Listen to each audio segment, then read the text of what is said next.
भाई हम अक्सर देखें जब भी इस टाइप का क्वेश्चन एग्जाम में पूछा जाता है तो 60 से 70% स्टूडेंट ऐसे प्रश्न को एग्जाम में छोड़ कर चले आते हैं। भाई ऐसा क्यों? इतना इजी क्वेश्चन, थोड़ा सा कैलकुलेशन अच्छा रखो। ऐसे क्वेश्चन को कोशिश करो ट्रिक याद रखने को, कॉन्सेप्ट याद रखो, ताकि ऐसा कोई भी क्वेश्चन आए जो चुटकी बजाकर आंसर दे सकते हो, फंसने का कोई चांस ही ना हो। और मैक्सिमम 30 से 40 सेकंड लगेगा, 10 सेकंड एक्स्ट्रा लग जाए, लेकिन आंसर आना चाहिए। ऐसा नहीं कि 40 सेकंड दे दे फिर पता चला ट्रिक भूल गए। ऐसा मत करो। जब प्रैक्टिस आपका अधिक रहेगा ना, तब खुद पता चल जाएगा कि ये क्वेश्चन हमसे बनेगा या नहीं बनेगा। क्वेश्चन पढ़ने के बाद तुरंत पता चलता है, इंस्टेंट, कि ये क्वेश्चन हमसे बन सकती है। अब बन सकती है नहीं, बन जाएगी। ऐसा कंसेप्ट अपने दिमाग में रखो ताकि क्वेश्चन पढ़ने के बाद खुद पता चल जाए, दिमाग कह दे कि ये क्वेश्चन बनेगा, आंसर सही आएगा। आ जाओ। एक व्यक्ति एक वस्तु खरीदता है और उसे 15% लाभ पर बेचता है। यदि उसने क्रय मूल्य से 25% कम पर खरीदा होता, मूल्य और मूल्य विक्रय मूल्य से 294 रुपये कम पर बेचता, तो उसे 30% का लाभ होता। वस्तु का क्रय मूल्य बता दीजिए। भाई हम बोले जब तुलना की बात हो, यहाँ प्रतिशत से तुलना करते करते यहाँ देखिए रुपया में कम बदल रहा है, चेंजिंग हो रहा है। जब भी इस टाइप का क्वेश्चन आए कोशिश कीजिए एक्स टाइप में मानने का। हम बराबर बोलते हैं कि एक्स नहीं मानने के लिए, लेकिन यहाँ बोलेंगे इस टाइप का क्वेश्चन आदत बना लीजिए, प्रैक्टिस। या तुलना वाला सिस्टम आपको याद रहता है, ट्रिक याद रहता है, तब तो ठीक ठीक है। अन्यथा आप कॉन्सेप्ट याद रखिए ताकि ऐसे किसी क्वेश्चन का आंसर यू चुटकी बजाकर दे सकते हो। देखो कॉन्सेप्ट क्या है। मान लेते सीपी 100 रुपया है, 100x। सीपी क्या है? 100x मान लिए। तो एसपी कितना हो जाएगा? 15% लाभ पर बेच रहे थे, 115x। लेकिन अब तुलना होगा, यदि उसने उसे क्रय मूल्य से 25% कम पर खरीदा होता, मतलब सीपी जो नया सीपी CP1 बनने वाला है वो 75x इतना में खरीदा होता,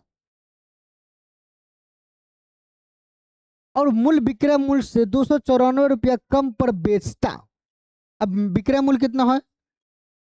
ये मूल्य विक्रय मूल्य 115x है ना, इससे 294 पर कम पर खरीदा हो, बेचा होता,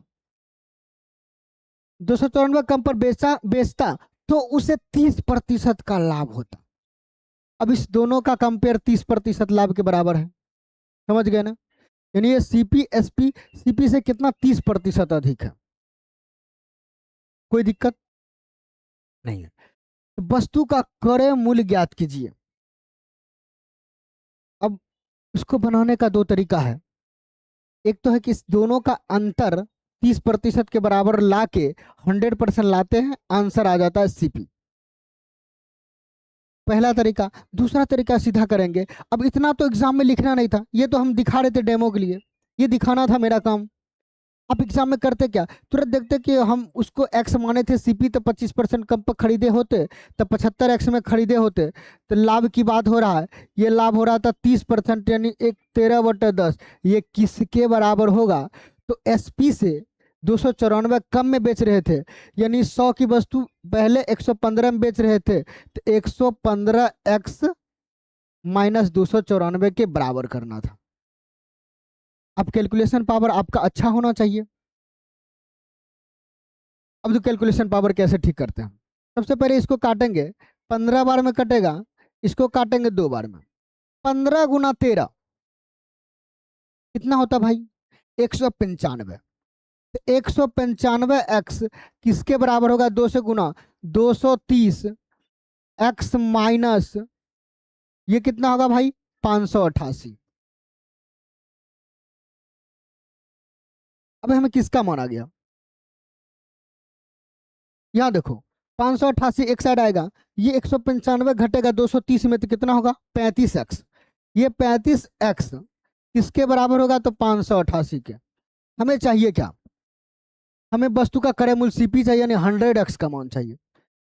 यहाँ से 5x लिखिए, 5x का मान तो 7 से कट जाएगा, 7 8 56, 7 चौक 28, 5x का मान आ गया। हमें 100x चाहिए, क्या करते हैं?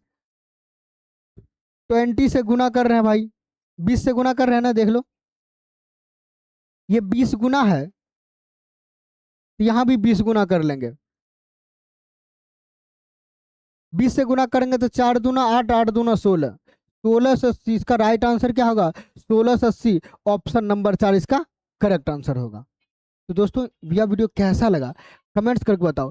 30 सेकंड इसको हल करने में आपको जितना समय लगे, क्योंकि इतना तो दिखने के लिए है, आप एग्जाम में केवल ये दो एक तीसरा लाइन करना था और आंसर आ जाता। तो वीडियो कैसा लगा कमेंट्स करके बताओ। तब तक मिलते हैं अगले एपिसोड में, धन्यवाद।